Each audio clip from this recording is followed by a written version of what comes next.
What's going on, everyone? Welcome to FBA TV. My name's Hayden Davidson.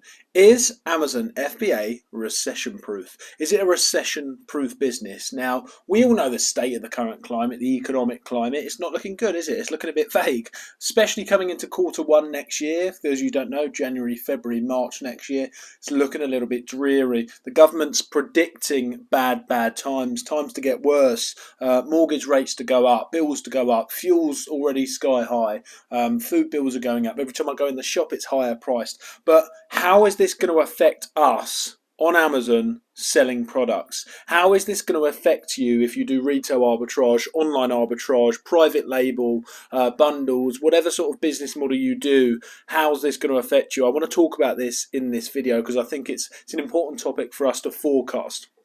Now, I'm not going to sit here and say that I know the answers. Obviously, I don't. But I've been selling for a fair few years. I've got a lot of contacts that have been selling for a lot longer than me, do a lot higher volume than me, do lower volumes than me from all over the shop, okay? Different categories, different niches, different kinds of selling methods. So as a take, I've got their opinions, my opinions, and just predictions based on stats that you can see. So here's what I think is going to happen. I think there's certainly going to be some sort of drop-off early next year. Now, we're already in the recession. But I don't think people are going to feel the pinch till after Christmas. I think a lot of people are masking this until after Christmas, leaving their plans until after Christmas with this kind of stuff, where they can really start to then take a closer look at their bills, their outgoings, and then reassess their spending habits from the year. But here's why I think Amazon selling is almost a recession-proof business. This is why I believe that it almost is a recession-proof business. It's, as I say, can't guarantee it. I'm not saying it's recession-proof. Every single model is recession-proof. But here's why I think we've got a good standing chance of surviving or maybe even thriving doing Amazon selling. So here's the first thing, right? We have data to look at. A lot of businesses, if you have a calf that's on the side of the street, okay, things like that. If you've got a calf sitting on the side of the street, there's not really any way that they can increase their business other than opening other shops, doing a little bit more sort of advertising with stands outside and things like that. But the base is they sell sandwiches, they sell cakes, they sell coffees, okay? There's not really much anything they can do. They're almost open to attack, okay? If people stop spending, if people's spending habits change, right? Which generally people think they can always afford a few coffees, for some reason, like designer coffees. But if that did change, there's nothing they could do about it. Their business would either die or they'd have to put up with it until things, got busier again. Here's another thing, right? Here's why e-commerce is different to a traditional business. With e-commerce, what we can do, with selling on Amazon, what we can do is we can pivot. So we can look at the data, we can look at the current data that we've got for the past year, 2 years, whatever, on our listings that we're selling on. Okay, and we can predict people's selling behaviors for that time of the year. Okay, what we can also do is predict people's behaviors as the recession is happening. Like now, for example, we've not seen a massive drop off, maybe 10% drop off. Okay, that's fine. Okay.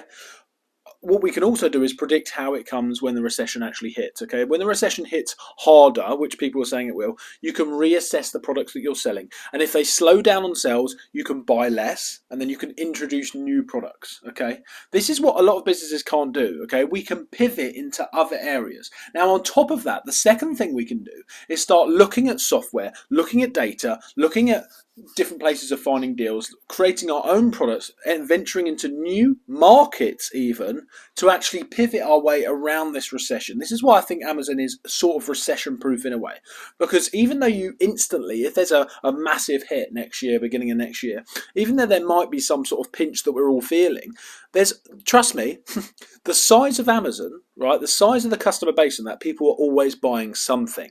So using the data, using the software, using the past historical data and the current software, what we can do is pivot to new categories, new marketplaces. We can pivot to new products to sell, and we can start launching where the sales are happening.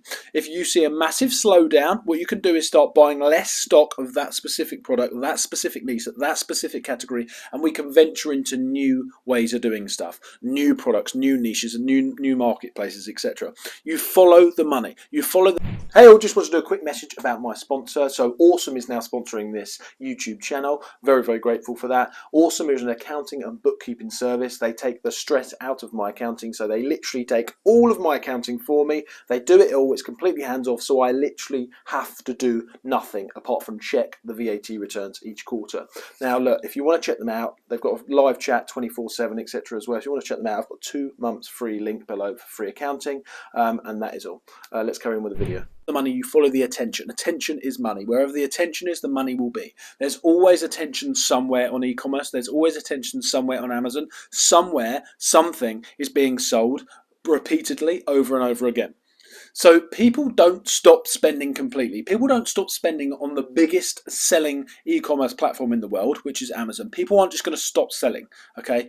Another thing, a really important thing to understand is that if we take a hit, right? If the economy takes a hit, there's always the high earners, there's always the medium earners, there's always the low earners. Unfortunately, the poor are always going to get poorer, the rich are always going to get richer, okay?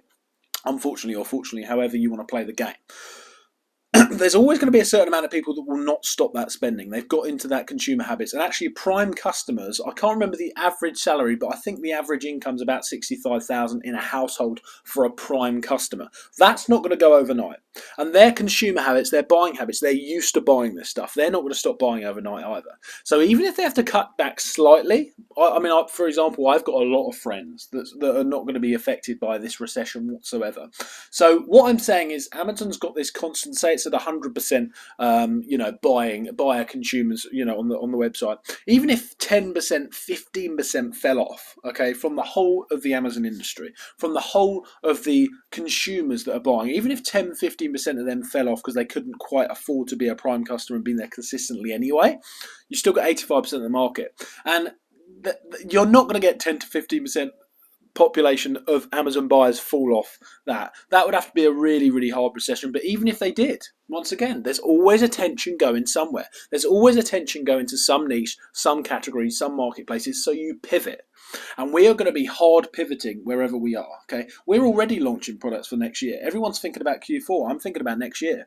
I'm launching products right now so that we can build data, build sales, build the momentum going, and then earlier next year, we're targeting these lower budget, lowest priced items to fill that gap next year if some of our other products slow down. We're already pivoting towards that.